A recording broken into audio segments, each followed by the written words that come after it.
Mga Lodi, don't skip ads po tayo. Maraming salamat sa patuloy ninyong pagsuporta. Subaybayan natin ang kwento ng isang kabataang nangarap para sa kanyang mga mahal sa buhay. Mula sa pinakamahina tungo sa pinakamalakas. Alamin natin ang kwento ng kanyang buhay. Kabanata 421 hanggang Kabanata 430. Kabanata 421. Sacred Blood Beast Soul Aura, Sacred Blood Beast Soul Add-on, Sacred Blood Shape-Shifting Beast Soul, Sacred Blood Beast Soul Weapon, Sacred Blood Wings. Hindi mapigilan ni Zhong Zhenhong na basahin ng malakas ang listahan ng mga Beast Souls. Ang kanyang boses ay naging mas seryoso sa tuwing natatapos niya ang isang item. Maging ang kanyang kamay na humahawak sa dokumento ay nanginginig. Alam na alam niya kung ano ang ibig sabihin ng mga Beast Souls na ito. Bagamat ang mga tao ay umunlad na sa God Sanctuary sa loob ng halos 2 dekada at parami ng parami ang nakakapagpatay ng Sacred Blood Creature, hindi ito nangangahulugang madali ang manghuli ng mga Sacred Blood Creatures. Mahigit 70% ng mga tao ay hindi kailanman makakapagpatay ng Sacred Blood Creature, lalo na ang makakuha ng Sacred Blood Beast Soul. Ngunit ang mga Beast Souls na nakalista sa dokumentong ito ay halos lahat ng mga pinakakahangahangang Sacred Blood Beast Souls. Lalo na ang Sacred Blood Beast Soul Aura, na isang biyaya para sa sinumang koponan. Ang iba pang mga Beast Souls ay labis na hinahangad. Bagamat ang lahat ng nakita ni Zhong Zhenhong ay mga pangalan lamang sa listahan, sapat na iyon upang magdulot sa kanya ng labis na pagkabigla. Napakaraming top-notch Sacred Blood Beast Souls ang pag-aari ng iisang tao. Hindi niya ma-imagine kung sino ang taong ito. Kahit na siya ay inapon ng isang kahangahangang tao, napakahirap pa ring makuha ang lahat ng mga Beast Souls na ito. Kung ang mga Sacred Blood Beast Souls na ito ay gagamitin sa isang special squad, ma-imagine ni Zhong Zhenhong kung gaano kaganda ang magiging special squad. Mas madali na silang manghuli ng mga Sacred Blood Creature sa hinaharap. Sa mga mata ni Zhong Zhenhong, ang mga top-notch Sacred Blood Beast Souls na ito ay maaaring gamitin upang makabuo ng isang elite team. Kung malaman ni Zhong Zhenhong na ang lahat ng nakita niya ay bahagi lamang ng mga Beast Souls na pag-aari ni Hansen, habang ang natitira ay ibinente kay Lin Beifeng at Su Xiaoqiao, malamang na mahulog ang kanyang panga sa sahig. Mabilis na binuksan ni Zhong Zhenhong ang dokumento sa huling pahina dahil hindi siya makapaghintay na makita kung sino ang nagmamay-ari ng lahat ng mga Sacred Blood Beast Souls na ito. Hindi siya makapaniwala na may ganitong tao sa Special Squad at wala siyang maisip na tao kaagad. Karaniwan, ang mga nagtatrabaho para sa Special Squad ay hindi magiging inapon ng isang kilalang tao. Ang mga taong may prominenting background ay malamang na mga taong nakikinabang sa proteksyon ng Special Squad at hindi kailanman kailangang protektahan ang iba. Kaya, hindi ma-imagine ni Zhong Zhenhong kung sino ang may ganitong kahangahangang koleksyon sa Special Squad. Hansen. Nang makita ang pangalang ito, hindi mapigilan ni Zhong Zhenhong ang pagkamangha.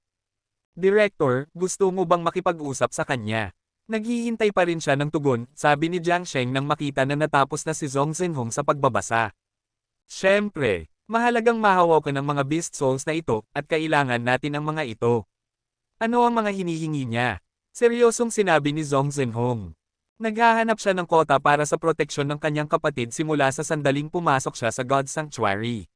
Bukod dito, humiling siya na ipadala ang mga Sacred Blood Beast Souls ng 4 na tiyak na uri sa kanyang kapatid sa lalong madaling panahon pagkatapos niyang pumasok sa God Sanctuary. Ipinaliwanag ni Jiang Sheng ang mga kahilingan ni Hansen ng detalyado. Pagkarinig nito, nagmuni-muni si Zhong Zhenhong at pagkatapos ay sinabi, dahil sa background ni Hansen, nagulat ako na siya ay nakapag-ipon ng ganitong kayamanan. Kontaken mo siya at sangayunan ang kanyang mga hinihingi. Maghanda ng kontrata at pirmahan ito sa lalong madaling panahon. Dahil kay Qin Zuan, nakapagbigay pansin si Zhong Zhenhong kay Hansen noon.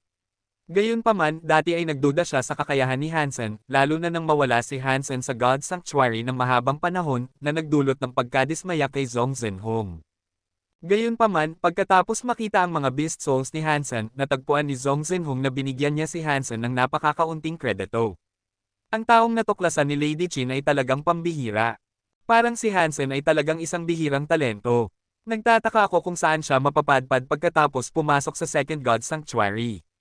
Umaasa akong makabalik siya sa Special Squad sa lalong madaling panahon dahil sayang naman ang ganitong talento na mag-aksaya sa paligid.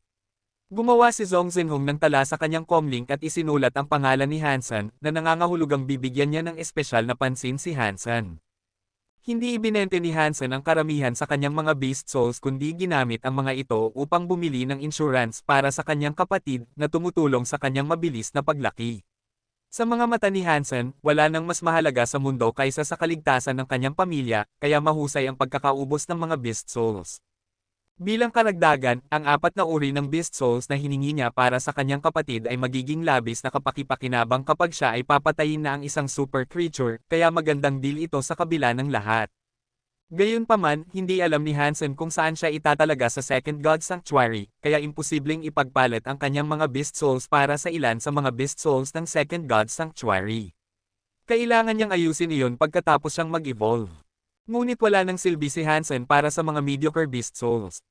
Bagamat ibinente niya ang karamihan sa kanyang mga Sacred Blood Beast Souls, hawak pa rin niya ang lahat ng Super Beast Souls at ang mga Sacred Blood Beast Souls na mahalaga sa kanya. Sa kasalukuyan, si Hansen ay may kabuoang 7 Super Beast Souls. Sila ay Water Reaper, Cursed Wolf, Bloody Slayer, Golden Growler, Golden Rockworm King, Holy Angel, at Desert Bird. Hindi magiging kapakipakinabang ang mga Sacred Blood Beast Souls sa Second God Sanctuary, kaya ibinente ni Hansen ang karamihan sa mga ito, na tanging Beetle Knight, Fairy Queen, at Meowth lamang ang kanyang itinago. Sa simula, nais din ni Hansen na panatilihin ang Purple Feather Dragon at Color Shifter.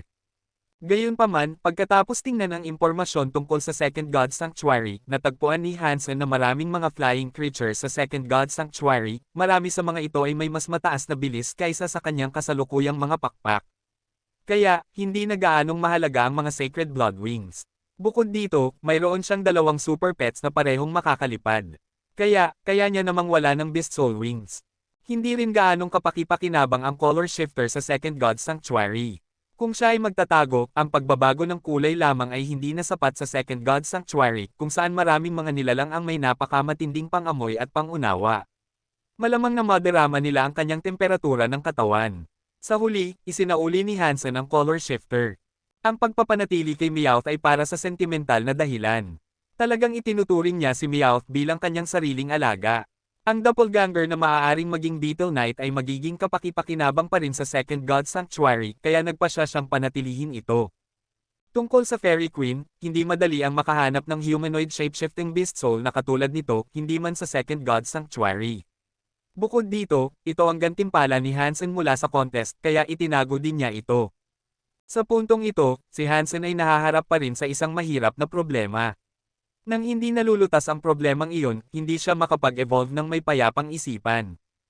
Ang problema ay hindi si Zero, syempre. Bagamat si Zero ay isa ring problema, naniniwala si Hansen na dapat niyang maialis ito pagkatapos niyang mag-evolve sa Second God Sanctuary, kaya hindi siya gaanong nag-aalala tungkol dito. Ang pinakabahala ni Hansen ay ang itim na kristal. Kaya nitong pakainin at tulungan ng mga nilalang na mag-evolve. Kung magpapatuloy siya sa paggamit ng ganitong kayamanan sa Second God Sanctuary, magiging labis itong kapakipakinabang sa kanyang pag-unlad. Kung makakapag-farm siya ng isang super creature sa Second God Sanctuary, o kahit ilang mga Sacred Blood creatures, mas mabilis siyang magiging malakas. Kung makakakuha siya ng ilang Beast Souls mula dito, mas magiging maganda pa. Ang tanging issue ay hindi makakabalik si Hansen ng kristal mula sa God Sanctuary. Bahagi ito ng mga patakaran ng God Sanctuary. Maliban sa mga Beast Souls, wala nang ibang bagay mula sa God Sanctuary ang maaaring dalhin palabas. Sinubukan ni Hansen ng maraming beses, at sa kasamaang palad, ang parehong patakaran ay naaangkop din sa itim na kristal. Kabanata 422. Kung hindi maalis ni Hansen ang itim na kristal ay maaari lamang manatili sa kanyang kwarto sa Steel Armor Shelter. Gayunpaman, pagkatapos mag-evolve ni Hansen, sa sandaling siya ay nag-teleport palabas ng God Sanctuary, siya ay lilito sa Second God Sanctuary sa susunod na pagkakataon na siya ay mag-teleport pabalik. Sa ibang salita, wala nang kinalaman ang First God Sanctuary sa kanya, at ang kwarto sa Steel Armor Shelter ay hindi na magiging kanya. Walang paraan na papayagan ni Hansen na mawala ang ganitong kayamanan. Habang pinapanood ang Archer Crow na bagong naging Sacred Blood creature, patuloy na nag-iisip si Hansen. Kung gusto niyang alisin ang itim na kristal, isa lamang ang naiisip niyang posibilidad, na ito ay lunukan, parang pagkain ng laman o essence ng buhay. Bagamat maaari siyang hindi magtagumpay, iyon na lamang ang natitirang paraan. Gayunpaman, hindi sigurado si Hansen kung ang itim na kristal ay makakasama sa kanyang katawan pagkatapos niyang lunukan ito. Bagamat ito ay kapaki-pakinabang sa mga nilalang, hindi ito nangangahulugang pareho ang kaso para sa mga tao. Ganito rin ang mga halaman sa God's Sanctuary. Ang pagkain ng mga halaman na iyon ay maaaring makatulong sa mga super creatures tulad ng pagong, ngunit maaaring magkaroon ito ng malalakas na side effect sa mga tao. Kung susubukan ng isang tao ang mga halaman, malamang na mamatay siya dahil dito. Kahit na ang isang bagay ay hindi nakakasama sa simula, maaaring maging sobrang dami ng isang mabuting bagay. Ang itim na kristal ay madaling makagawa ng isang super creature na nangangahulugang mayroon itong napakalaking enerhiya sa loob. Hindi sapat ang lakas ng katawan ni Hansen sa kasalukuyan, kaya kung ang enerhiya ng itim na kristal ay sumabog pagkatapos niyang lunukan ito, maaaring mamatay din siya. Imposibleng ipagpalit niya ito, habang ang tanging posibleng paraan ay napaka-peligroso. Kahit si Hansen, na karaniwang matatag sa kanyang mga desisyon, ay naging nagdadalawang isip sa pagkakataong ito. Tumingin si Hansen sa Archer Crow. Wala nang dahilan para maghintay siya na mag-evolve ang ibon sa isang super creature. Walang saysay na gawin iyon, at wala rin siyang oras para maghintay.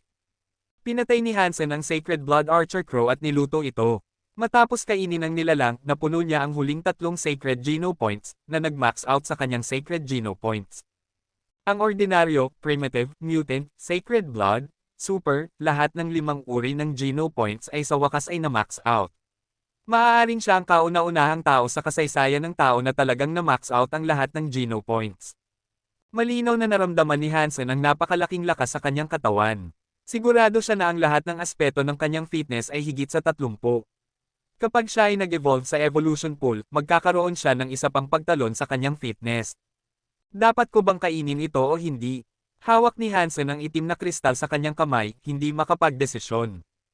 Pagkalipas ng mahabang panahon, inilagay pa rin ni Hansen ang itim na kristal. Kahit nakakainin niya ito, gagawin niya iyon pagkatapos siyang mag-evolve. Sa hindi bababasa, magiging mas malakas siya at mas handa na harapin ang anumang aksidente. May detalyadong paglalarawan ng proseso ng ebolusyon sa Skynet. Ang proseso mismo ay pangunahing walang panganib, kaya hindi talaga nag-aalala si Hansen. Gusto niyang tapusin ang ebolusyon bago magparehistro kay Daphne upang agad siyang maging isang Sacred Blood Aristocrat sa Alliance, na magbibigay sa kanya ng maraming benepisyo na wala ang mga karaniwang tao. Sa mga nakaraang araw, si Hansen ay naghanap ng higit pang impormasyon tungkol sa Shire sa Skynet. Ayon sa mga pananaliksik sa Alliance, hindi lamang mahirap para sa Shire na makaligtas sa God's Sanctuary, hindi rin sila makakakuha ng Geno Points tulad ng mga tao. Kahit na kumain ng karne ng mga nilalang, ang kanilang mga katawan ay hindi magiging mas malakas tulad ng mga tao. Bilang karagdagan, hindi rin makagamit ang Shire ng Beast Soul. Kung ang Shire ay nais na mapabuti ang kanilang fitness, maaari lamang nila itong gawin sa pamamagitan ng pagsasanay ng Shire martial art, at wala ng ibang paraan. Gayunpaman, ang mga tao ay maaaring gumamit ng God's Sanctuary upang mapabuti ang kanilang mga gene. Sa aspetong iyon, katulad ng Shire si Zero dahil wala siyang interes sa essence ng buhay. Gayunpaman, sa paminsang pagtingin kay Zero, siya ay 100% tao. Tiningnan siya ni Hansen at hindi niya nakita ang Shire sa kanya. Kililimutan ko na lang. Pagpasok ko sa Second God Sanctuary, hindi ko na siya makikita, kaya wala na akong pakialam. Lumabas si Hansen sa kanyang kwarto at pumasok sa Evolution Palace sa Steel Armor Shelter. Sa Evolution Palace na mukhang isang sinaunang templo, mayroong isang malalim na rectangular pond na nasa gitna ng palasyo. Isang misteryosong estatwa ng ulo ng hayop ang nagbabantay sa pool mula sa bawat sulok, nagbubuga ng likido na halos malinaw mula sa kanilang mga bibig. Nang walang pag-aalinlangan, inalis ni Hansen ang lahat ng kanyang mga damit at naglakad papasok sa pool, isinasawsaw ang kanyang katawan sa maligamgam na likido sa Evolution Pool. Sa likido, naramdaman ni Hansen na siya ay naging isang embryo. Parang siya ay isang hindi pa isinusilang sanggol, lahat ng kanyang mga selula ay masayang umuunlad, nagdadala sa kanya sa isang muling pagsilang. Ang pakiramdam ay mahirap ilarawan. Walang init o lamig, at walang mga stimulations. Ang paglago ay napaka-natural na parang bahagi ito ng kanyang sariling pag-unlad. Parang pagbibinata muli, ngunit hindi ito tunay na pagbibinata. Ang paglago ay mula sa loob palabas. Sa likido, hindi siya nakakaramdam ng pagkasakal, kundi labis na comfortable.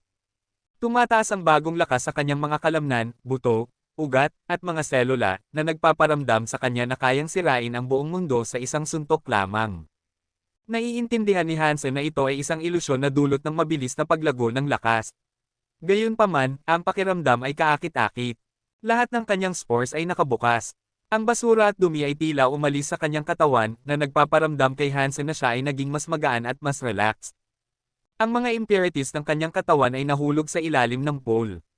Nararamdaman ni Hansen na siya ay isang sacred soul na muling isinilang na may lahat ng kanyang mga kasalanan na nalinis. Ang pakiramdam ay napakaganda na halos umuungol si Hansen. Walang duda na maraming tao ang humahabol sa ebolusyon ng katawan. Ang pakiramdam ng ebolusyon ay kahanga-hanga. Para itong muling pagsilang na ginagawang muling lumiwanag ang lumang katawan sa kabataan, naisip ni Hansen. Gayunpaman, alam niyang hindi pa ito tapos. Kailangan niyang maghintay hanggang marinig ang boses na magsasabing matagumpay ang ebolusyong ito.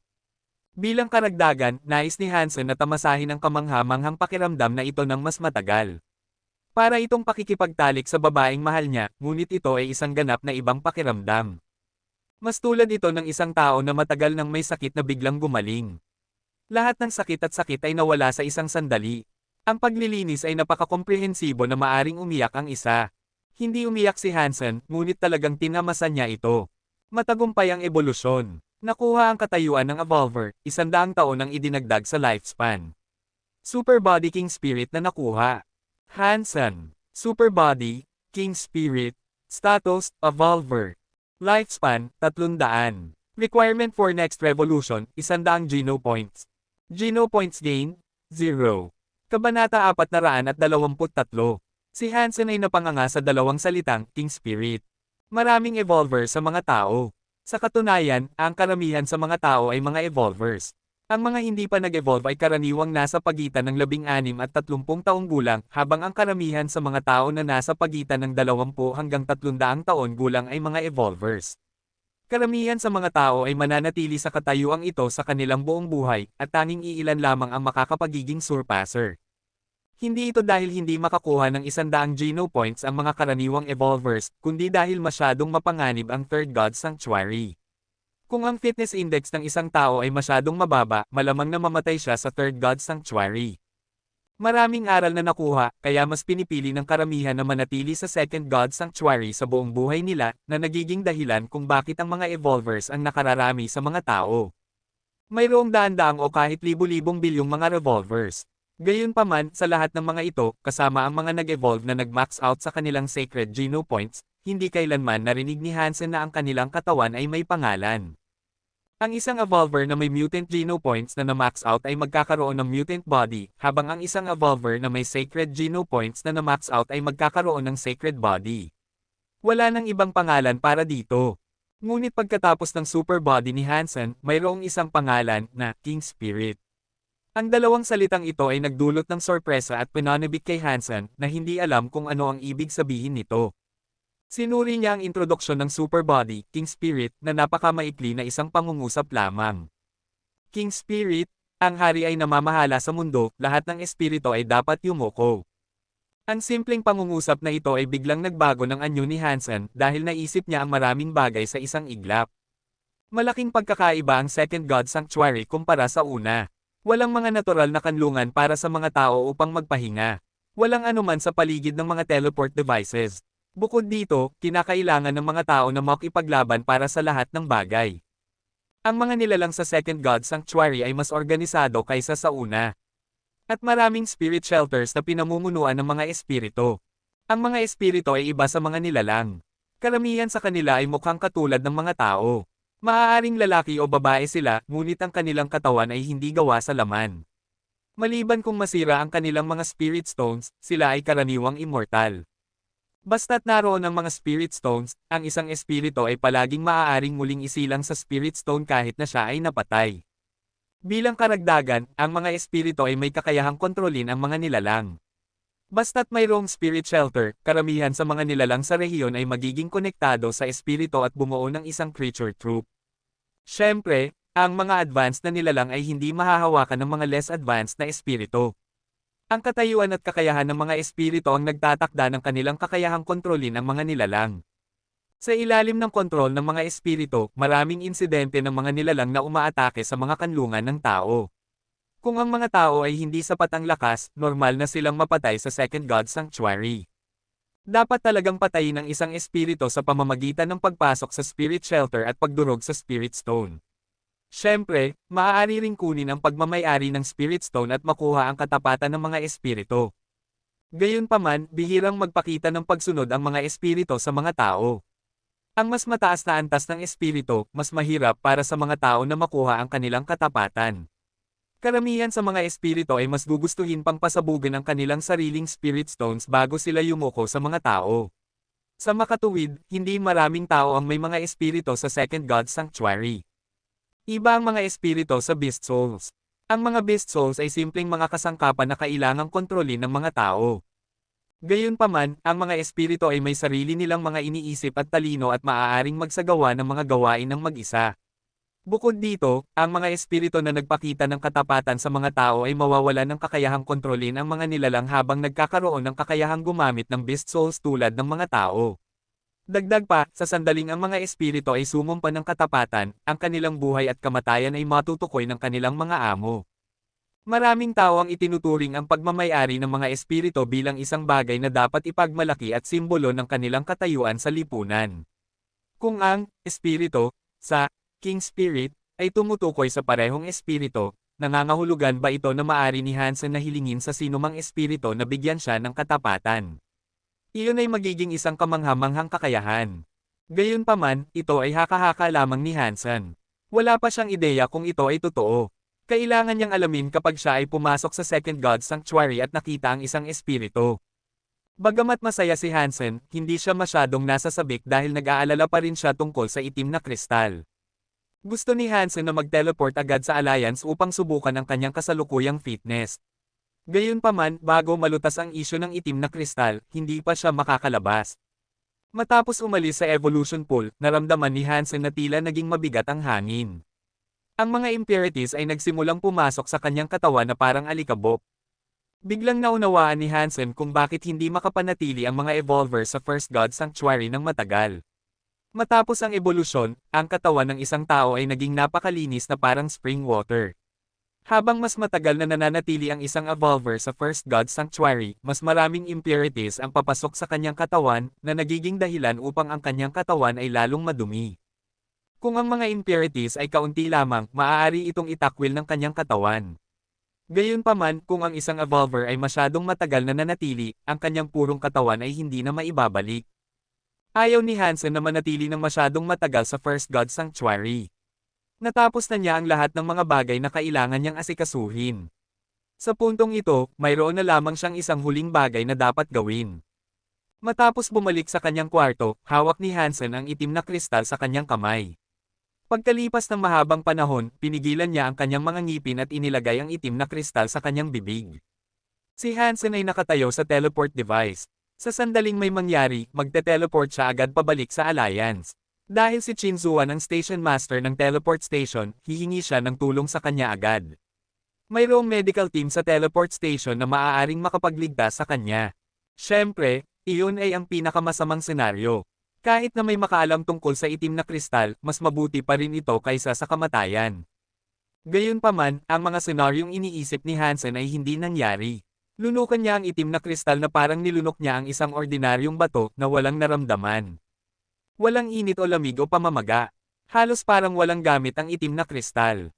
Hindi naglakas ng loob si Hansen na maging walang ingat. Maraming radioactive mineral sa universo na maaaring makaapekto sa mga function ng katawan ng isang tao sa mahabang panahon. Maaaring magkasakit ng malubha o kahit mamatay. Humigop si Hansen ng malalim at tumingin sa paligid sa kwarto.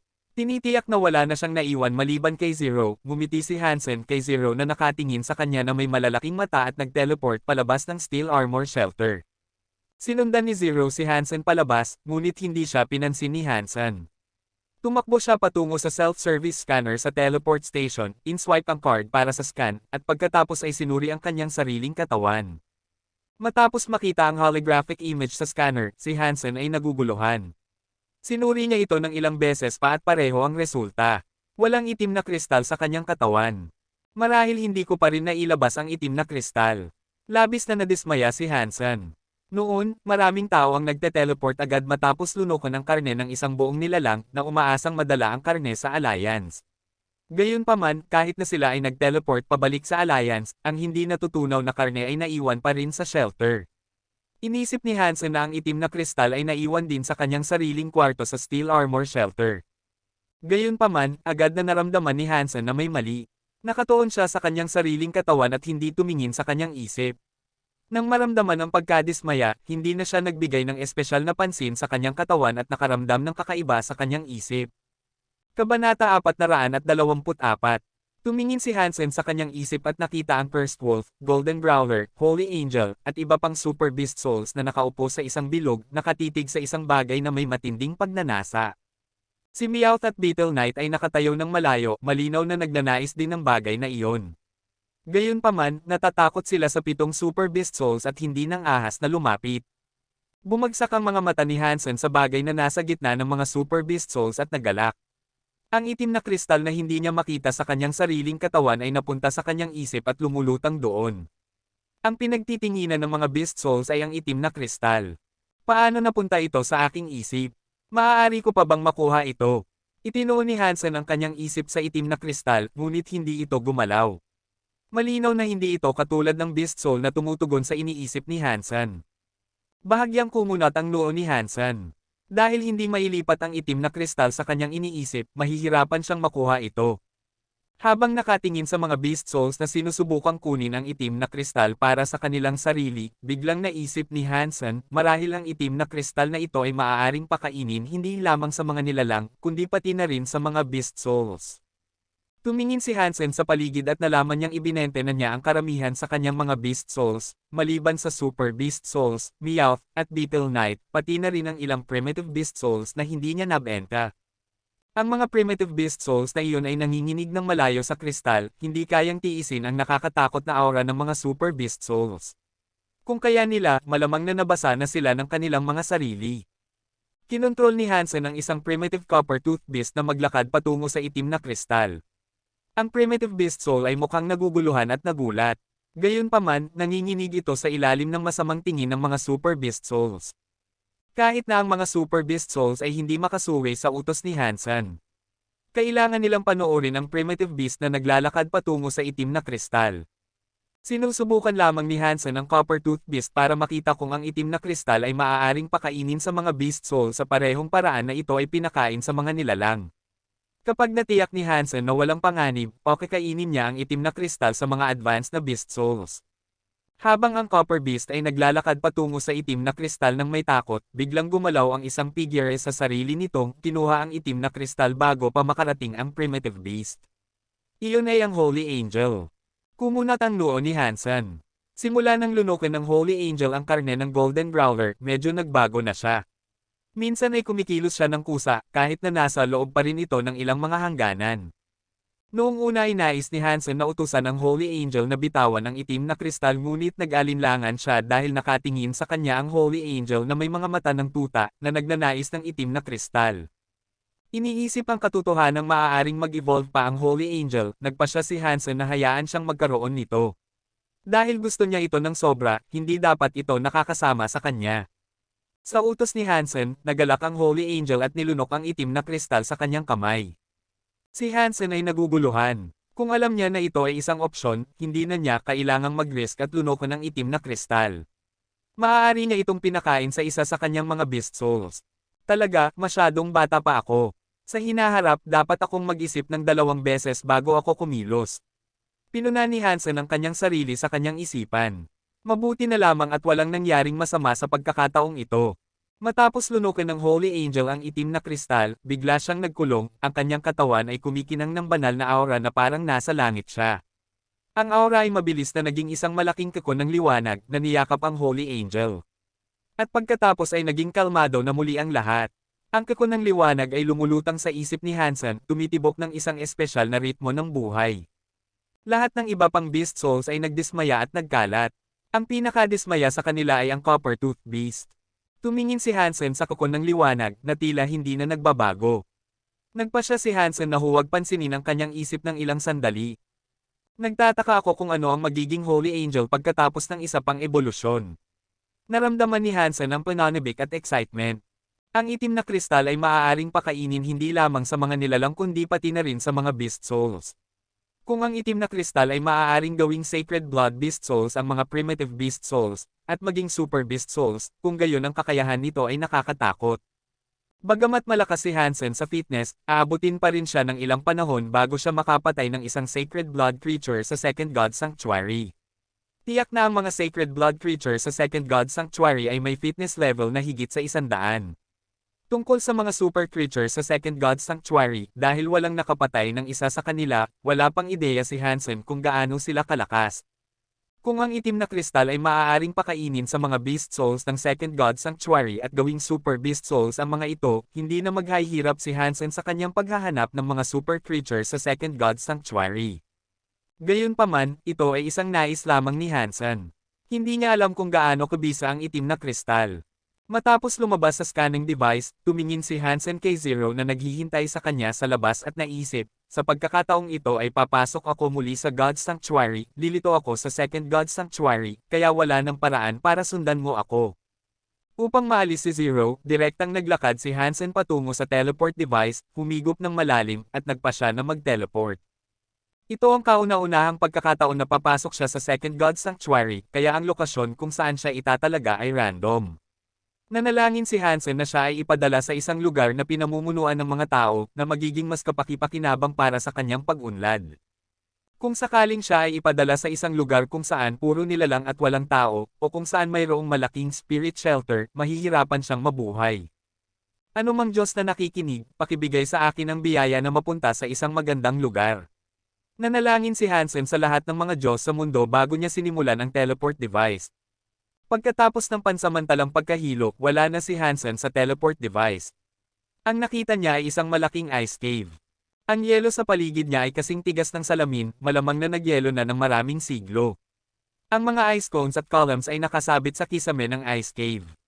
Walang anuman kundi lamig, maliban sa teleport device sa ilalim ng mga paa ni Hansen. Ano ba ang lugar na ito?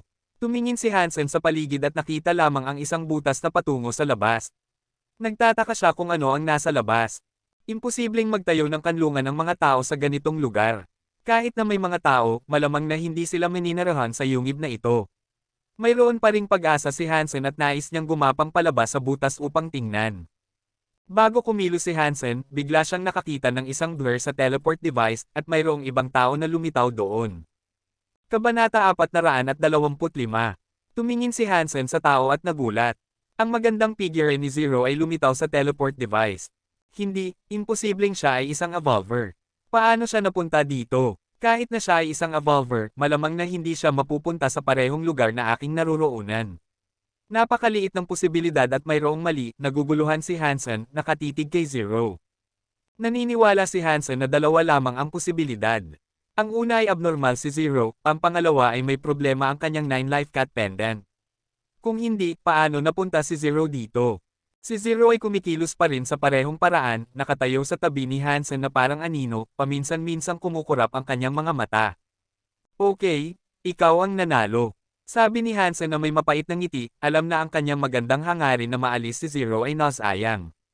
Sa katunayan, hindi naman talaga ayaw ni Hansen kay Zero matapos niyang makasama ito ng ilang sandali. Mahirap siyang kamuhian. May matamis na mukha, bihira siyang magsalita o gumawa ng nakakainis na bagay kahit na siya ay isang tagasunod. Nasanay na rin si Hansen sa kanyang presensya. Ang kakaiba lamang sa kanyang background ang nagdudulot ng pag-aatubili ni Hansen na tanggapin siya. Gayunpaman, nang isipin niya ito, hindi pa kailanman siya nasaktan ni Zero. Bukod dito, malamang na malaking tulong si Zero kay Hansen. Sa kanyang kakayahan, maaari pa nga niyang labanan ang mga sacred blood creatures sa Second God Sanctuary. Ang isang malakas at masunuring mandirigma ay tiyak na isang malaking tulong kay Hansen na bagong dating lamang sa Second God Sanctuary. Mayroon akong fitness na nasa paligid ng 60 o 70, kaya madali para sa akin na maabot ang 100 kung makakakuha ako ng ilang Geno points. Sa oras na iyon, magiging kapantay ko na ang kakayahan ni Zero, at hindi na magiging problema para sa akin na panatilihin siya. Naisip ni Hansen ito, nagpa siya na hayaan na lang, at gumapang palabas sa butas. Ang butas ay patungo sa isang landas na medyo paikot-ikot. Naglakad si Hansen at Zero ng matagal bago nila nakita ang liwanag. Sa sandaling makita niya ang nasa labas, naguguluhan si Hansen. Ang nakikita niya lamang ay mga iceberg at mga taluktok na natatakpan ng nyebe. Malakas din ang pag-ulan ng nyebe. Ang mundo ay puro puti. Sa tuktok ng pinakamalaking bundok, bahagyang nakikita niya ang isang puting fairy tale-like castle sa pamamagitan ng mga lumilipad na snowflakes. Dahil masyadong malakas ang nyebe, halos hindi niya makita ang mga detalye ng arkitektura. Gayunpaman, nararamdaman pa rin niya kung gaano ito kaganda at kahanga-hanga sa gitna ng bagyo ng pilak. Biglang naging seryoso ang mukha ni Hansen.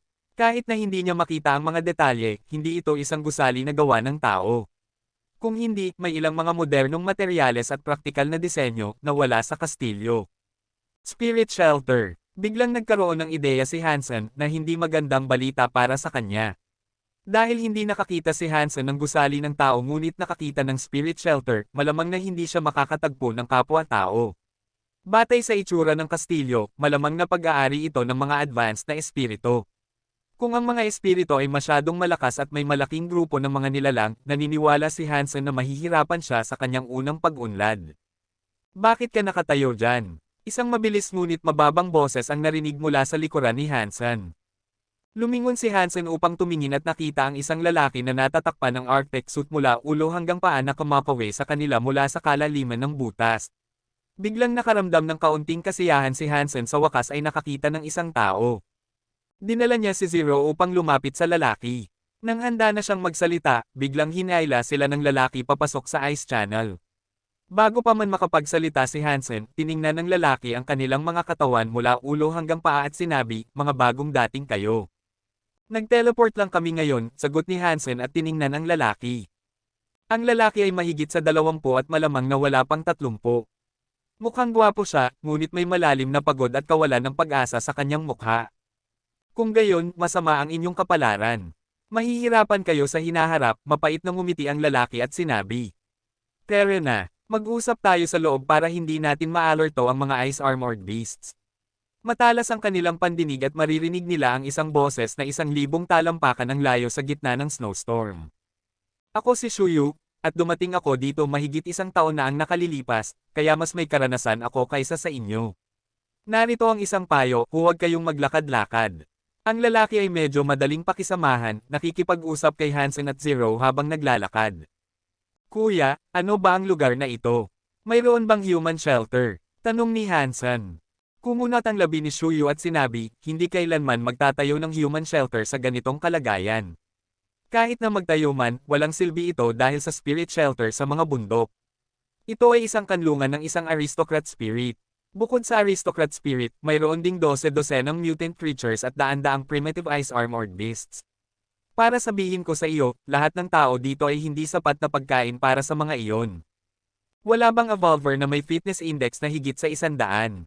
Tanong ni Hansen. Tulad ng mga nilalang, mayroong 4 na antas ng mga espiritu, squire, knight, aristocrats, at royalty na maaaring maging hari o reyna. Ang 4 na antas ay tumutugma sa ordinaryo, primitive, mutant, at sacred blood creatures. Ang isang aristocrat spirit ay kasing lakas ng isang mutant creature. Gayunpaman, dahil ang mga espiritu ay may mas mataas na talino at ang kakayahang kontrolin ang mga nilalang, mas malaki sila kaysa sa mga mutant creatures. Paano ba natin maabot ang 100 sa ganitong shithole? 7 o 8 tao lamang ang random na itatalaga dito bawat taon. Dahil malapit tayo sa spirit shelter, kailangan nating maglakbay ng malayo upang manghuli ng mga nilalang para hindi natin may istorbo ang mga iyon sa spirit shelter. Bukod dito, kulang na kulang ang mga nilalang sa malapit, kaya maaaring hindi tayo makahanap ng isang nilalang na nahuhuli sa loob ng ilang araw. Mahirap patayin kahit na ang isang ordinaryong nilalang, kaya paano tayo magkakaroon ng sapat na Geno points upang palakasin ang ating fitness? Reklamo ni Shuyu. Halata naman, kahit na ang pinakamalakas na evolver sa atin ay may fitness level na kaunti lamang na higit sa 60. Ang maganda ay nagkakaisa tayo. Dahil tumutulong tayo sa isa't isa, nakakahuli tayo ng ilang nilalang. Gayunpaman, hindi malamang na makakamit natin ang anumang makabuluhang tagumpay. Ang lugar na ito ay impyerno. Ang sino mang ipinadala dito ay malas lang. Hindi ba kayo nag-isip na umalis dito? Tanong ni Hansen. Paano mo iminumungkahi na umalis? Ang lugar na ito ay nakaharap sa karagatan sa 3 direksyon, tanging ang direksyon ng spirit shelter ang patungo sa lupa. Bukod dito, hindi natin alam kung nasaan tayo. Kahit nalampasan natin ang spirit shelter, mahihirapan tayong maghanap ng human shelter. Malamang na mamamatay tayo sa daan. Tumigil si Shuyo at sinabi, huwag kang magmadali at huwag kang mag-alala. Maghintay ka rito ng ilang araw. Kapag dumating ang mas maraming tao, makakapunta tayo ng mas malayo upang manghuli. Mababait ang mga tao dito, kaya basta't gagawin mo ang iyong bahagi, ibabahagi sa iyo ang karne. Kaya manatili ka at kumuha ng ilang Geno points, makilala mo ang lugar na ito, at pagkatapos ay isaalang-alang ang pangangaso ng mag-isa. Maraming salamat sa mga tagubilin, kaibigan, pasasalamat ni Hansen kay Shoyo dahil sa pagiging prangka. Tawagin mo akong Shuyo, ngumiti si Shoyo at sinabi. Pagbalik sa Ice Cave, nag-usap pa si Hansen kay Shoyo at nakuha ang pangunahing ideya tungkol sa lugar. Pagkatapos ay nag-teleport siya pabalik sa Alliance kasama si Zero. Nagpasya si Hansen na magparehistro bilang isang Sacred Blood Aristocrat. Bukod sa lahat ng benepisyo na makukuha niya, mapapatuloy niya ang pag-aaral ng kanyang kapatid sa mamahaling paaralan ng may kumpiyansa. Kabanata 426. Bago makakuha ng sertipikasyon bilang isang Sacred Blood Aristocrat, unang kailangan ni Hansen na ayusin si Zero. Halos imposibleng maalis siya sa puntong ito, kaya kailangan niyang isaalang-alang kung paano haharapin ang isyong ito. Dahil wala si Zero ng anumang legal na katayuan, mahirap para kay Hansen na ilagay siya sa hotel. Nagdadalawang isip si Hansen at nagpasya na kailangan niyang dalhin siya sa bahay. Imposible para sa kanya na tuluyang umiwas sa pag-uwi. Matapos ang ilang panahon kasama siya, sigurado si Hansen na wala namang problema sa katalinuhan ni Zero, ni hindi siya isang baliw o tanga.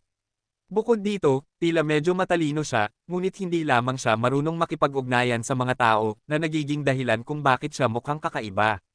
Bago dalhin si Zero sa bahay, dinala ni Hansen siya sa testing hall. Plano niyang gawin ang isang simpleng pagsusuri sa lakas at hilingin kay Zero na kumuha ng pagsusuri upang malaman kung gaano siya kalakas. Madaling gawin ang pagsusuri sa lakas. Kung ang isang tao ay sumuntok sa device ng buong lakas ng 3 hanggang 5 beses, magbibigay ang device ng tumpak na average ng score sa lakas. Pumili si Hansen ng isang bakanting silid, itinuturo ang device at sinabi kay Zero, suntukin mo ito ng buong lakas mo. Sumunod si Zero sa mga tagubilin tulad ng dati, naglakad patungo sa device, itinataas ang kanyang malambot na kamao, at malakas na sinuntok ang target. Mabilis na tumingin si Hansen sa mga numero, 97.0472, na mas mababa kaysa sa inaasahan niya. Akala niya ang fitness ni Zero ay dapat higit sa 100, habang ito ay mas mababa sa 100. Hiniling ni Hansen kay Zero na bigyan pa ito ng ilang suntok, at ang numero ay mas mababa kaysa sa una. Ang pangalawang suntok ay nagpakita ng 96.8964, at ang natitira ay nasa pagitan ng dalawang numerong iyon. Tila ang lakas ni Zero ay medyo mas mababa sa 100. Gayunpaman, napaka-impressive pa rin nito. Lumapit si Hansen sa device at malakas na sinuntok ito. Nang tingnan niya ang numero, patuloy itong tumaas at nanatili sa 70.0006, na labis na ikinagalak ni Hansen. Ito ang kanyang pinakamataas na estimate. Nagawa pa niya ang ilang suntok at natagpuan na halos walang pagbabago sa mga numero, na ang pinakamalaking pagkakaiba ay 0.0002. Ang fitness level ay 70. Ang galing ng super body. Ang mga sacred bodies ay nasa 30 dagdag sa pinakamainam. Naramdaman ni Hansen ang kasiyahan. Sa ganitong fitness, magiging mas madali ang kanyang pag-unlad. Nagatubiling si Hansen at tinawag ang Fairy Queen upang mag-shapeshift. Pagkatapos ay ginamit niya ang Heresy Mantra at Overload upang suntukin ang target ng buong lakas. Boom! Sa malakas na tunog, ang numero ay patuloy na umakyat at nagtapos sa 81.6735, na labis na ikinagalak ni Hansen. Ang numero ni Hansen ay hindi masyadong malayo sa kay Zero. Kahit na mayroong pagkakaiba ng ilang puntos, nakuha na ni Hansen ang kakayahang labanan siya.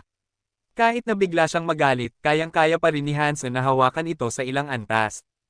Bukod dito, naging evolver na siya, na nangangahulugang hindi lamang ang kanyang fitness ay lubusang napabuti, kundi ang kanyang mga potensyal ay tumaas din. Naniniwala siya na maaari niyang mas mapabuti ang overload. Bilang karagdagan, halos natapos na ang ikatlong yugto ng Heresy Mantra, Longevity. Kung makakagawa siya ng progreso sa dalawang aspetong ito, marahil ay makakalapit si Hansen sa antas ni Zero kahit na hindi siya makakuha ng anumang Geno points. Maaari na rin niyang simulan ang pagsasanay ng Hyper Geno Arts sa antas ng Evolver. Nang isipin ng Hyper Geno Arts na makakapagbago sa istruktura ng kanyang mga selula, halos gusto ni Hansen na makipagpalitan para sa isa sa Saint Hall agad-agad. Ang mga ganitong uri ng Hyper Geno Arts ay maaaring makapagpataas ng kanyang lakas ng malaki. Ang mga evolver na nag-practice ng mga Hyper Geno Arts na iyon ay tiyak na naiiba sa mga hindi nag-practice. Labis na natuwa si Hansen sa resulta ng pagsusuring ito at naging mas pamilyar siya sa kanyang sariling fitness level na magiging napakakapakipakinabang sa kanyang mga susunod na pangangaso.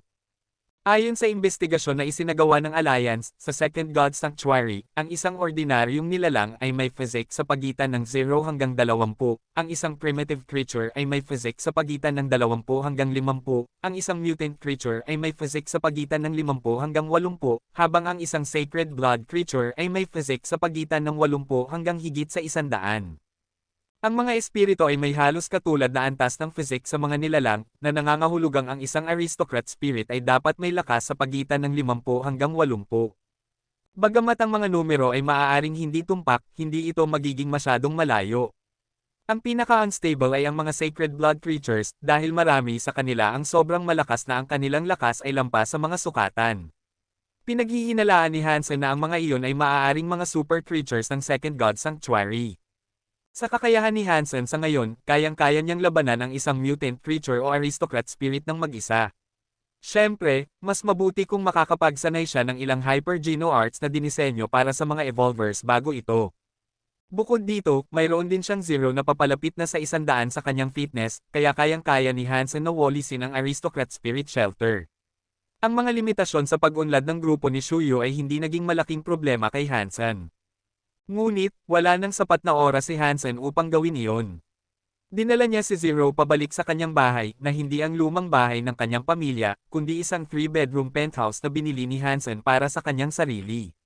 Sa simula, plano niya itong gamitin kasama ang kanyang girlfriend, ngunit nagkatotoo itong walang laman. Ilang araw na ang nakalipas, pinagsisihan ni Hansen na binili niya ang penthouse na ito. Sa kasalukuyan, naging kapaki-pakinabang ito upang mapanatili si Zero. Hindi siya makaramdam ng ligtas para kay Zero na manirahan sa lumang bahay. Habang tinitingnan ang mga basag na damit na suot ni Zero, naramdaman ni Hansen na siya ay hindi makatao. Ang dalagang ito ay sumusunod sa kanya, kaya nararapat lamang na bigyan siya ng disenteng damit. Ang magsuot ng parang refugee ay isang sayang para sa isang kagandahan na katulad niya. Bumili si Hansen ng mga damit at isang comlink para kay Zero sa Skynet at inutusan siyang maligo at magpalit ng bagong damit. Biglang naging modernong sweetheart at fashionista si Zero. Makakaya mo bang manatili dito mag-isa? Tawagan mo ako gamit ang comlink kung kailangan mo ng anuman.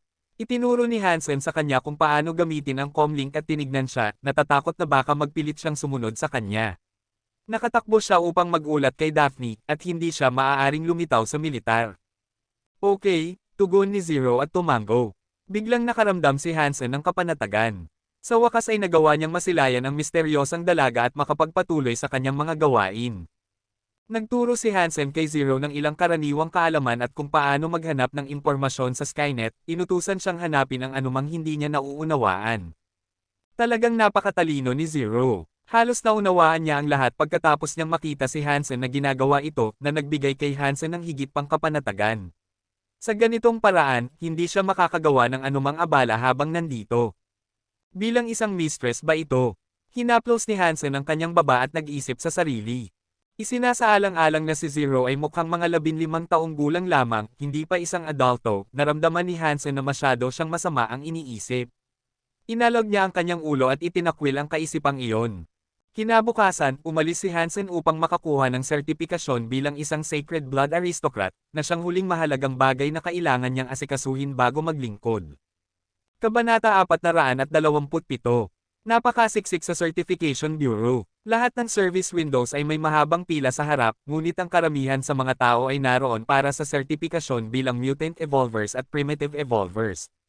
Kahit na ang mga mutant evolvers ay mayroon ding katayuan ng aristocrat, ang kanilang katayuan ay mas mababa kaysa sa mga sacred blood aristocrats. Mas nagiging mahusay ang mga kalalakihan sa First God Sanctuary, at mas marami ang nakakapagpatay ng isang super creature. Gayunpaman, ang mga nakakapag-max out sa Sacred Geno Points ay limitado pa rin. Nang makita kung gaano kasiksik, sumali si Hansen sa isang mas maikling pila at naghintay doon. Ang pila ay medyo mabagal, at wala nang magagawa si Hansen kundi maghintay. Dahil may ilang mga pagsubok na dapat isagawa, walang paraan para mag-apply siya online. Kailangan ni Hansen na pumunta ng personal at maghintay. Kuya, bata ka pa para maging evolver. Malamang ay wala ka pang 23. Isang tao sa harap ni Hansen, na mukhang mga 30 taong gulang na, ay medyo madaldal at nagsimulang makipag-usap kay Hansen nang makita na ang pila ay hindi gumagalaw.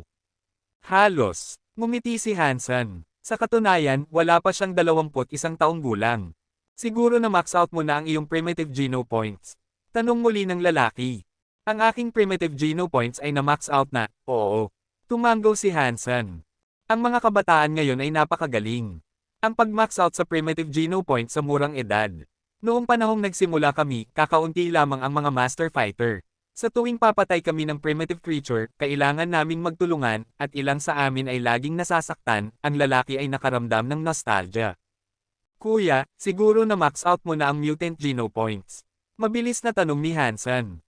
Itinuwid ng lalaki ang kanyang likod at masayang sinabi, pagkalipas ng napakaraming taon, sa wakas ay na-max out ko na. Kuya, dapat kang manatili roon ng ilang taon pa. Malaki ang pagkakaiba ng pag-max out sa mutant geno points at primitive geno points. Ang katayuan ng mutant aristocrat ay maaaring gawing mas madali ang iyong buhay. Maraming tao sa paligid nila ang nagsimulang magtapon ng mga naiinggit na tingin sa lalaki.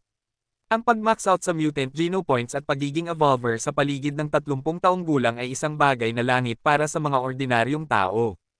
Pagkatapos ng lahat para sa mga modernong tao, ang 30 taong gulang ay isang simula lamang na may maliwanag na kinabukasan. 4 na mutant evolvers, 30 taong gulang, bata pa. Maraming mga pasyente na tao ang maghihintay upang ma-max out ang mutant geno points kapag sila ay 40 o 50. Dahil ang mga evolvers ay may lifespan na 300 taong gulang, okay lang na maging mutant evolver ang isang tao kapag sila ay 50 o 60. Siyempre, maraming mga kabataan ang hindi makapaghintay. At marami sa kanila ang pipiliing mag-evolve na may primitive geno points lamang na na-max out. Ang mga tao ay may iba't ibang mga estratehiya at plano tungkol sa buhay, at walang tama o mali tungkol dito. Ano ang ipagmamalaki? Hindi ba nakakahiya na mag-evolve sa mutant geno points kapag ikaw ay 30 taong gulang na? Kung ako sa iyo, hindi na ako magpapakita sa publiko dahil sa kahihiyan, angal ng isang batang lalaki na naghihintay sa pila, naiinis sa mga sinabi ng lalaki. Biglang namula ang lalaki at nagalit na nagsabi, ano ba ang masama sa 30 taong gulang? Mutant evolver ako, mas mahusay kaysa sa primitive evolver na katulad mo. Sino ang nagsabi na primitive evolver ako? Akala mo ba lahat ay kasing bobo mo at nag-evolve ng huli? Nakakita ka na ba ng isang 20 taong gulang na lalaki na na-max out na ang mutant geno points? Mas mabilis ako ng isang dekada kaysa sa iyo, sabi ng batang lalaki na may taas ng ilong. Biglang natahimik ang lalaki, namula ang kanyang mukha at nakakuyom ang kanyang mga kamao. Gayunpaman, wala siyang lakas upang makipagtalo. Lahat ng mga evolver sa pila ay nakaramdam ng inggit sa batang lalaki, nang marinig na na-max out na niya ang kanyang mutant geno points. Ilang babae ang nagsimulang commendat sa kanya. Ang isang mutant evolver na kasing bata ng 20 taong gulang ay may maliwanag na kinabukasan. Ang mga matagumpay na lalaki tulad nito ay napakapopular sa mga babae. Kaibigan, hindi mo dapat sabihin iyan. Kung wala ang mga nakaraang henerasyon na nakipaglaban at natuto tungkol sa mga nilalang sa God's Sanctuary, kung hindi dahil sa karne at beast souls na dinala nila, paano tayo magkakaroon ng karne para kainin, beast souls na masasandalan at karanasan na matutunan? At paano ka na-max out sa mutant geno points ng napakabilis? Nakakamit lamang natin ang mga tagumpay na ito sa kanilang mga balikat. Hindi mo kailangang magpasalamat, ngunit hindi mo rin sila dapat maliitin, hindi mapigilan ni Hansen na sabihin. Salamat sa mga nakaraang henerasyon, nagawa ng mga tao na makamit ang mga tagumpay ngayon. Ang mas maaga na pumasok ang mga tao sa God's Sanctuary, mas marami silang hirap na naranasan. Ang mga tao sa First God's Sanctuary ngayon ay talagang pinagpala na. Kuya, tama ka, sabi ng lalaki. Lahat ng mga matatanda ay nakaramdam ng pagkaantig sa mga sinabi ni Hansen. 2 o 3 dekada na ang nakalilipas, ang kapaligiran ng First God's Sanctuary ay mas masama kaysa sa ngayon. Sa panahong iyon, bukod sa mga sacred blood creatures, kailangan pa ng mga tao na mag-risk ng husto kapag nangangaso ng mga mutant creatures. Ang mga pangyayari ay ibang-iba na. Hanggat matyaga ang isang tao, madaling ma-max out ang mutant geno point sa edad na 30 hanggang 40. Ang linggo o ang linggo. Tigilan mo na ang pagpapanggap. Ano ang silbi ng pagiging mabait kapag primitive evolver ka lang? Masama ang tingin ng batang lalaki kay Hansen at sinabi, may paghamak.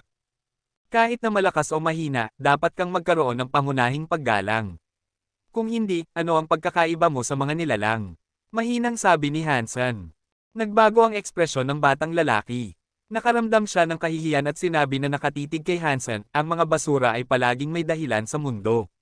Kung kaya mo, dapat nating pag-awayan ito gamit ang mga kamao. Kung kaya mo akong talunin, pwede kang magsabi ng kahit ano. Kung hindi, manahimik ka. Nagkibit-balikat si Hansen at walang sinabi. Marami na siyang naranasan kaya hindi na siya interesado sa walang kwentang argumento. Hindi siya interesado na sayangin ang kahit isang minuto sa batang lalaking ito, hindi kailanman siya lalaban sa kanya ng pisikal. Nang makita na hindi tumugon si Hansen, naramdaman ng batang lalaki na natatakot siya sa kanya. Nagbigay siya ng ilang mga sarkastiko na komento, at hindi siya pinansin ni Hansen. Hindi na nakatiis ang lalaki at nais makipagtalo sa batang lalaki. Gayunpaman, hinayla siya ni Hansen at sinabi, Kuya, malapit na ang iyong turno. Tumutok ka na lang sa iyong gagawin at huwag kang magseryoso sa bata. Ang mga basura ay puno ng dahilan, maasim na sabi ng batang lalaki. Hindi siya pinansin ni Hansen. Ang mga taong tulad ng batang lalaking ito ay naglakas loob lamang na maging mayabang sa alliance, kung ilalagay siya sa gladiator, tiyak na mapapalo siya. Kung kumilos siya ng ganoon sa God Sanctuary, malamang na namatay na siya. Tila nakaramdam ng hindi komportable ang batang lalaki sa ilalim ng ganitong atensyon ng publiko at hindi na nagsalita pa. Lahat ay bumalik sa paghihintay. Pagkalipas ng mahabang panahon, natapos na ng lalaki sa harap ni Hansen ang kanyang sertipikasyon bilang isang mutant evolver, at siya naman ang susunod. Kabanata 428. Nangyari na lang na ang batang lalaki sa pila sa tabi nila ay pumunta rin sa bintana. Lumapit siya, nagtaas ng boses, at sinabi sa staff, narito ako para ma-certify bilang isang mutant evolver. Pagkatapos noon, masama ang tingin ng batang lalaki kay Hansen, na parang sinasabi, mutant evolver ako, at ikaw. Hindi na nagabala si Hansen na magsalita. Lumapit lang siya sa bintana, ibinigay ang kanyang identification card at bumulong sa staff, maaari mo bang i-proseso ang aking kahilingan para ma-certify bilang isang sacred blood evolver. Kahit na mahina ang boses ni Hansen, mabilis na nagbago ang ekspresyon ng batang lalaki. Ang mga tao sa paligid nila ay nagulat din at tumingin kay Hansen. Ang staff member na matagal nang nagtatrabaho ay nagtaas din ng kanyang mga mata at tiningnan si Hansen.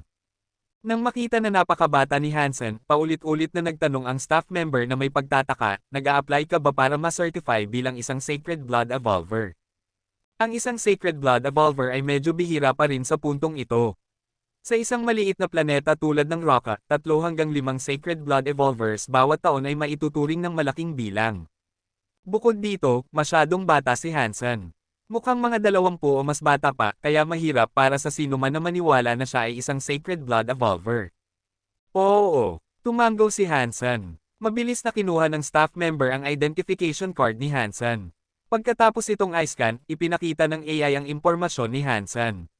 Napasinghap ang staff member at sinabi, 20 taong gulang.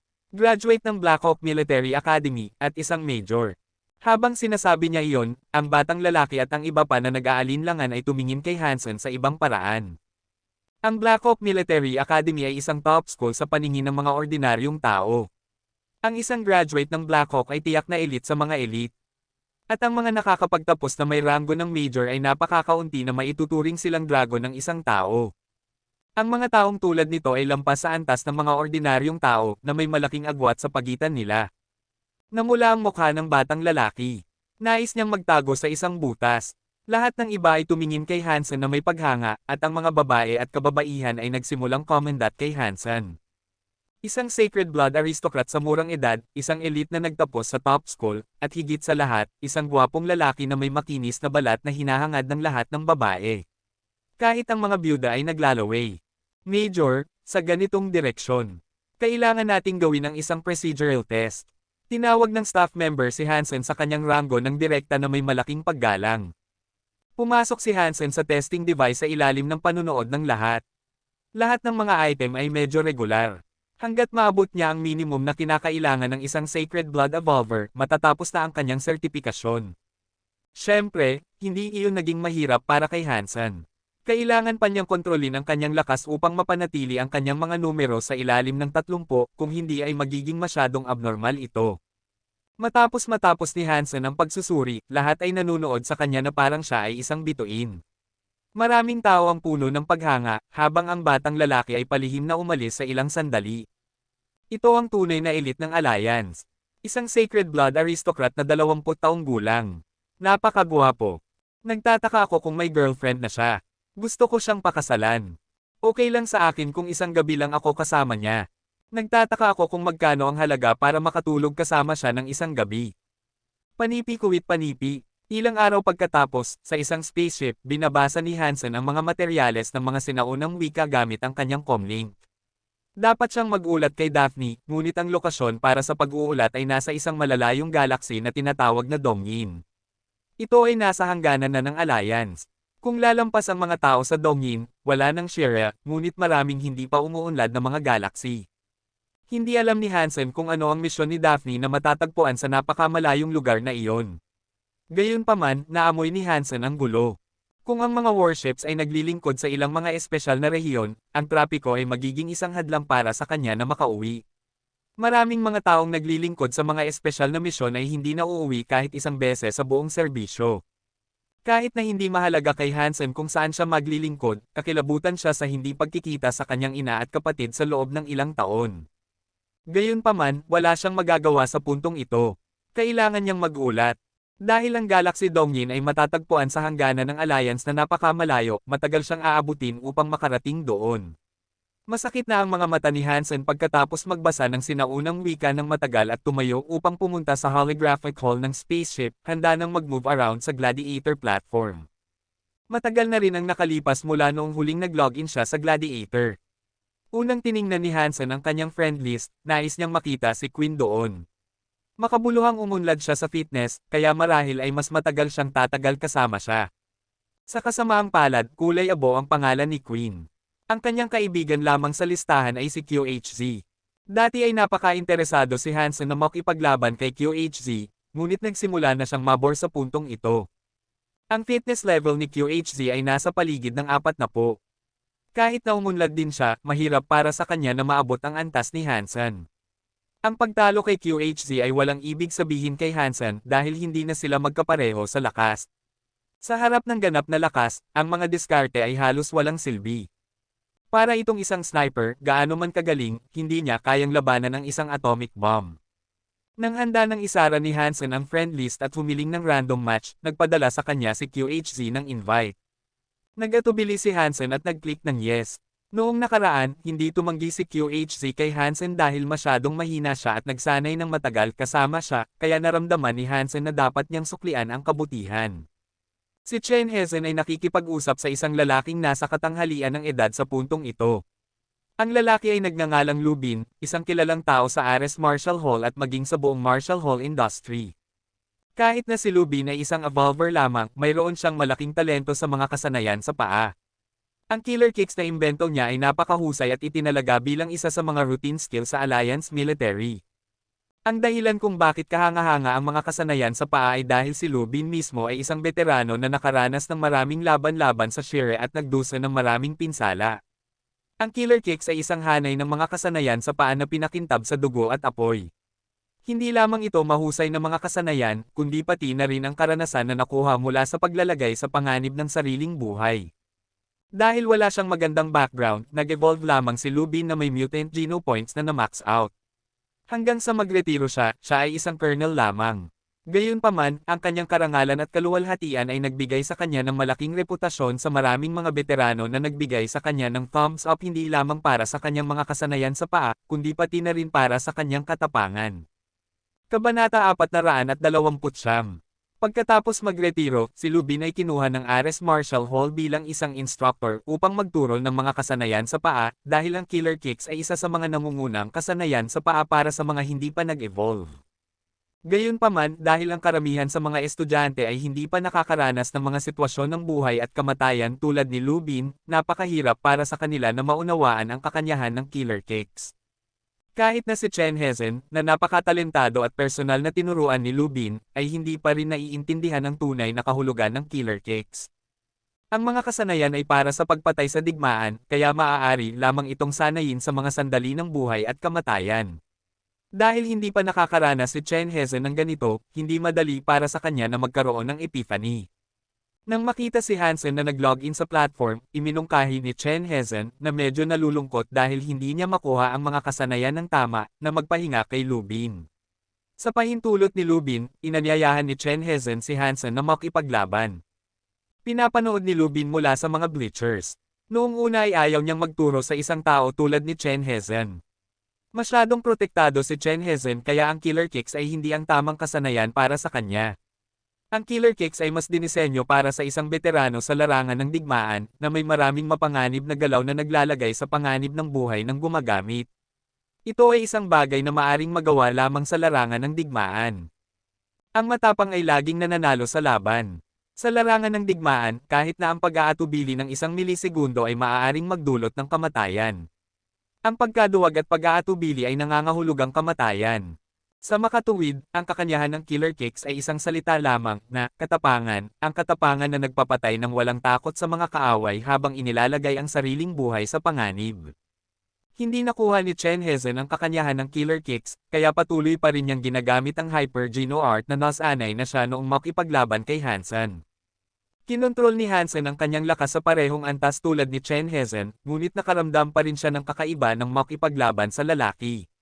Hindi ito dahil binawasan ni Hansen ang kanyang lakas. Sa kakayahan ni Hansen na kontrolin ang kanyang sariling katawan, magagamit niya ng mahusay ang kanyang lakas kahit na anong antas ang kanyang lakas. Gayunpaman, ang pakikipaglaban kay Chen Hezhen sa ganitong paraan ay nagparamdam kay Hansen ng kakaiba. Kahit na binawasan niya ang kanyang fitness level, mayroon pa ring paghatol si Hansen. Sa paningin ni Hansen, masyadong maraming kahinaan si Chen Hezhen na nagpapawala sa kanyang pagnanais na manalo. Kahit na binawasan niya ang kanyang lakas, nakikita pa rin ni Hansen ang napakaraming pagkakataon upang talunin ang kanyang kalaban. Masyadong madaling manalo. Hindi mababawasan ni Hansen ang kanyang paghatol, kaya ang isang laban na tulad nito ay nagparamdam sa kanya ng pagkabagot. Hindi nag-atubili si Hansen na tapusin agad ang laban. Noong una, nais ni Chen Hezhen na mag-relax sa pamamagitan ng pakikipaglaban kay Hansen, ngunit ang kanyang laban kay Hansen ay nakakadismaya. Sa madaling salita, masyadong maraming pressure ang ibinibigay sa kanya ni Hansen. Kahit na palaging malakas si Hansen, hindi niya kailanman nagawang magbigay ng ganitong pressure sa silid na nagparamdam kay Chen Hezhen ng pagkabalisa. Sa susunod na sandali, mabilis na iginalaw ni Hansen ang kanyang mga kamao, sumuntok kay Chen Hezhen na kasing bilis ng kidlat. Hindi man lang nakaiwas si Chen Hezhen sa mga pag-atake at kailangan niyang harangan ang mga ito. Kahit na binawasan ni Hansen ang kanyang lakas, ang mga kamao ay nagdadala pa rin ng walang katapusang tapang, sumusuntok kay Chen Hezhen. Mula sa unang suntok hanggang sa huling suntok, direktang natalo ni Hansen si Chen Hezhen na hindi man lang nakasagot ng isang suntok. Napilitan si Chen Hezhen sa sulok mula sa gitna ng entablado, at pagkatapos ay isang bagyo ng mga kamao ang nagpabagsak sa kanyang katawan, na nagdulot ng pagkawala ng kanyang virtual life. Naguguluhan si Chen Hezhen ng ilang sandali, hindi makapaniwala na natalo siya sa laban na ito. Noong nakikipaglaban siya kay Hansen, halos hindi siya natatalo. Ngunit pagkatapos ng maikling panahong ito, madaling natalo siya ni Hansen. Hindi matanggap ni Chen Hezhen ang ganitong resulta at handa nang anyayahan muli si Hansen. Gayunpaman, pinigilan siya ni Lubin at sinabi, hindi na kailangang magpatuloy. Hindi kanya kalaban. Hindi nakumbinsi si Chen Hezhen. Habang handa na siyang makipagtalo, patuloy na sinabi ni Lubin, mas malaki ang kanyang fitness kaysa sa iyo. Hindi mo ba napansin na sinasadya niyang pinigilan ang kanyang lakas para makipaglaban sa iyo? Imposible, biglang tumigil si Chen Hezhen. Nang mapagnilayan ang nangyari kanina, naramdaman niya na may katuturan ang sinabi ni Lubin. Kung hindi, hindi siya makakaramdam ng ganitong pressure. Ipapakita ko sa iyo. Hindi na nagpaliwanag si Lubin ngunit nagpadala ng invite kay Hansen. Sa katunayan, matapos panoorin ang laban ni Hansen at Chen Hezhen, nakaramdam ng pagnanais na makipaglaban si Lubin. Siya ay isang veterano na nakaligtas sa 1,000 kamatayan, kaya napakatalas ng kanyang mga pandama. Hindi lamang niya nakita na pinipigilan ni Hansen ang kanyang sariling lakas, nakita rin niya na hindi ordinaryong tao si Hansen. Lahat ng kanyang mga kasanayan ay dapat na nasanay sa pagitan ng buhay at kamatayan. Para sa isang tao tulad niya na nakakita ng napakaraming kamatayan sa kanyang buhay, hindi man lang niya naramdaman ang murderous intent ni Hansen noong naglalaban ang 2 kabataan, na nakakagulat para sa kanya. Upang patayin ang isang tao, dapat kang maging determinado. Sa ganitong uri ng determinasyon, ang murderous intent ay magiging natural. Kung susubukan mong itago ang iyong intensyon na pumatay, ang iyong determinasyon ay maaabala. At kung wala kang determinasyon, ang iyong mga galaw ay hindi magiging kasing bilis. Gayunpaman, kakaiba ang pagsasama ng mga magkasalungat na elemento sa mga galaw ni Hansen. Kahit na napakabilis niya, hindi siya nagpapakita ng anumang intensyon na pumatay. Ang ganitong uri ng kakayahan ay kahanga-hanga. Kahit na si Lubin na nakaranas ng 1,000,000 laban ay nakita lamang ang ganitong uri ng katangian sa dalawang tao. Ang isa sa dalawa ay siya mismo, at ang isa ay isang Shire fighter na may itim na sungay. Kahit na ang Shire ay isang Blackhorn fighter lamang, iyon ang pinakamasamang laban na naranasan ni Lubin. Sa huli, kahit na nakaligtas si Lubin, nagdusa siya ng sobrang malalang pinsala upang magpatuloy sa paglilingkod, kaya iniwan niya ang kanyang paboritong lugar, ang militar. Biglang nakakita ng ibang tao na may parehong uri ng kakayahan, naalala ni Lubin ang duguan na laban at nakaramdam ng pangangati. Inanyayahan ng isang estranghero, hindi gaanong nag-isip si Hansen. Dahil pipiliin niya ang random match, tinanggap niya ang imbitasyon. Pumasok si Hansen sa Coliseum, tumingin sa kabilang direksyon, at nakita ang kanyang kalaban na nakangiti sa kanya. Hindi maiwasang makaramdam ng kaba si Hansen dahil naamoy din niya ang isang tao na katulad niya. Kabanata 430. Nang makita ng kanyang mga kaibigan at estudyante na nakikipaglaban mismo si Lubin, nagulat silang lahat. Maraming tao ang pumili na panoorin ang laban at agad na napuno ang mga bleachers. Kahit na paminsan-minsan ay nag-login si Lubin sa Gladiator, bihira siyang makipaglaban. Karamihan sa oras, nagtuturo lang siya sa kanyang mga estudyante. Hindi ito dahil sa tingin ni Lubin na hindi siya matatalo, kundi dahil hindi sapat ang thrill na maibibigay sa kanya ng mga simulated fights. Kaya naman hindi interesado si Lubin sa mga laban na tulad nito. Sa totoo lang, mas malamang na hindi niya gagamitin ang killer kicks. Kaya naman, bihirang makita ng mga estudyante ni Lubin na nakikipaglaban siya. Marami sa kanyang mga dating kasamahan ang hindi na nakakita sa kanya na ginagamit ang kanyang pinakamahusay na kasanayan sa loob ng mahabang panahon. Sino ba ang napakagaling na nakikipaglaban mismo kay Lo? Nagulat si Wang Dacheng nang makita si Lubin na nakikipaglaban. Hindi ko alam. Ang kanyang kalaban ay gumagamit ng face blur function, kaya hindi natin alam kung sino siya. Pero sigurado ako na malakas siya, kung hindi, hindi sana lalaban mismo si Captain Lubin, nagulat din ang isa pang tao. Matagal na rin mula nang makita ang killer kicks. Sana makita natin ito ngayon. Alam mo naman si Lo. Kapag nakikipaglaban na siya, gagawin niya ang kanyang makakaya. Kung gayon, dapat tayong magpasalamat sa sundalong ito sa worship. Sana mas matagal siyang tumagal para mas masiyahan tayo sa laban. Magsusugal ako ng $1,000 na hindi siya tatagal ng 7 sipa. Masyado mo siyang binibigyan ng kredito. Magsusugal ako ng 20,000 para sa 4 na sipa.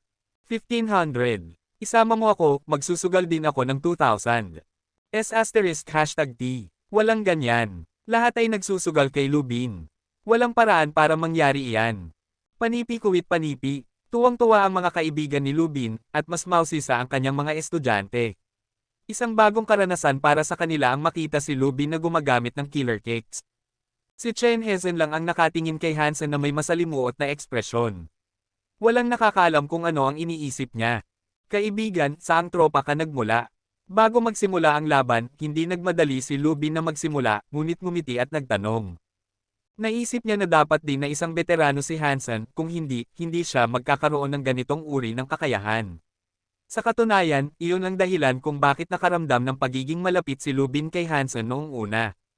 Military secret, kalmadong sabi ni Hansen. Hindi siya nagmamayabang, ngunit talagang isang military secret iyon. Iyon ang nakasulat sa kanyang assignment paper. Nag-sign din siya ng non-disclosure agreement. Kung sasabihin ni Hansen sa kahit na sino, ay padadala siya sa military court. Ang paglabas ng mga military secret ay maaaring isang misdemeanor o isang felony. Ayaw ni Hansen na magkaroon ng anumang pagkakasala sa bagay na ito. Nang marinig ang mga sinabi ni Hansen, ngumiti si Lubin at sinabi, huwag kang magpakita ng awa mamaya. Siyempre, tumango si Hansen at sinabi. Kung gayon, magsimula na tayo. Biglang naging kalmado si Lubin at nagbigay ng sidekick na kasing talas ng talon patungo kay Hansen. Napakabilis at malakas nito na nakakakilabot. Ang mas nakakatakot ay ang sipa ay napakabilis na walang nakakita. Ganyan pala ang hitsura ng Killer Kicks, maraming estudyante na tinuruan ni Lubin ang hindi mapigil ang magduda kung tama ba ang kanilang natutunan matapos makita si Lubin na ginagawa ito. Hindi nila maabot ang antas ni Lubin. Kapag ginagawa nila ang mga sipa, hindi kasing bilis o kasing lakas. Seryoso si Lu sa pagkakataong ito. Hindi ko akalain na kaya niyang harangan ang isang sipa ni Lubin, sabi ni Wang Daching na nanlalaki ang mga mata. Hindi niya namalaya na magiging seryoso si Lubin na parang tinatrato niya ang kanyang kalaban bilang isang shire sa larangan ng digmaan. Boom! Matapos sabihin ni Wang Daching iyon, biglang itinaas ni A Soldier on Warship ang kanyang braso upang harangan ang sipa ni Lubin. Kahit na umatras siya ng 2 hakbang, nawalan lang siya ng 2 puntos sa kalusugan. Napakagaling na kalaban. Nablock niya ang sipa ni Lubin sa tamang oras. Sino kaya siya? Nagulat ang mga kasamahan ni Lubin. Gayunpaman, walang nakasagot sa tanong na ito. Kahit na si Chen Hezhen ay hindi alam kung sino si A Soldier on Warship. Biglang nagkaroon ng excitement si Lubin, na parang kumuulo ang dugo sa kanyang katawan. Sumigaw siya at paulit-ulit na sinipa si Hansen, bawat sipa ay mas mabilis at mas malakas kaysa sa nakaraan. Ang mga kasanayan sa paa ni Lubin ay hindi magarbo, ngunit bawat sipa na ginagawa niya ay nagbabanta sa buhay, walang karagdagang galaw.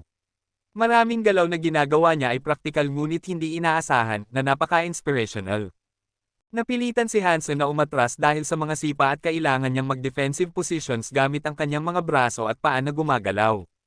Kahit na nablock niya ang mga pag-atake ni Lubin, nasa absolute disadvantage siya, tulad ng isang maliit na bangka sa malalaking alon, malamang na malunod anumang oras. Ito ang tunay na Killer Kicks. Napakasama. Coach Lu ay napakagaling. Ang mga sipa. 5 sipa ng sunod-sunod. Napakasama. Paano niya nagawa ang leg whipping na iyon? Imposible ang anggulo. Hindi nakalimutan ni Captain Lo ang kanyang kung fu. Bawat galaw ay isang killer move. Ito ang mga kasanayan sa paa ng isang tunay na lalaki. Napagdesisyonan ko na. Mag-e-enroll ako para matuto nito pagbalik ko. Lahat ng mga manunood ay nagulat sa mga galaw ni Lubin. Nais nilang sila na lang si Lubin para magawa ang mga sipa na iyon. Gayunpaman, ang mga tunay na Evolver Master sa kanila ay hindi mapigil ang kumunat ang noo. Ang mga kasanayan sa paa ni Lubin ay talagang kahanga-hanga na nakakagulat. Kahit na sila mismo ang nakikipaglaban kay Lubin, hindi nila nang ahas na sabihin na sigurado silang mablock nila ang kanyang mga pag-atake na nagbabanta sa buhay. Gayunpaman, ang kanyang kalaban ay nakablock ng lahat ng pag-atake ni Lubin, kahit na sa isang kakaibang paraan. Hanggang sa puntong ito, hindi pa rin siya nababasag ni Lubin. Ang mga puntos na nawala sa kalusugan ng kanyang kalaban ay karamihan ay ang automatic defense loss na nabuo ng sistema, na 1 hanggang 2 puntos lamang sa bawat pagkakataon.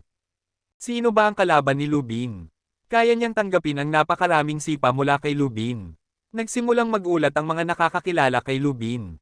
Alam nila ang lahat tungkol sa mga kasanayan sa paa ni Lubin, na mga kasanayan upang patayin ang mga kaaway sa mga laban. Karamihan sa oras, ang 2 tao sa laban ay kailangang makipaglaban sa kanilang buhay kapag ginagamit ni Lubin ang mga kasanayan. Kung kaya ng kalaban na talunin si Lubin, hindi magiging ganoon kagulat ang kanyang mga kaibigan. Gayunpaman, ang katotohanang kaya ng kalaban na harangan ng napakaraming sipa ay nakakabahala. Nakaramdam din ng excitement si Hansen. Hindi niya inaasahan na ang estranghero na nagpadala sa kanya ng invite ay isang expert killer na may mahusay na mga kasanayan sa paa. Kahit na si Hansen ay nakaramdam na mahirap hulaan ang mga sipa ni Lubin noong una, kaya naman nahihirapan siyang ipagtanggol ang kanyang sarili.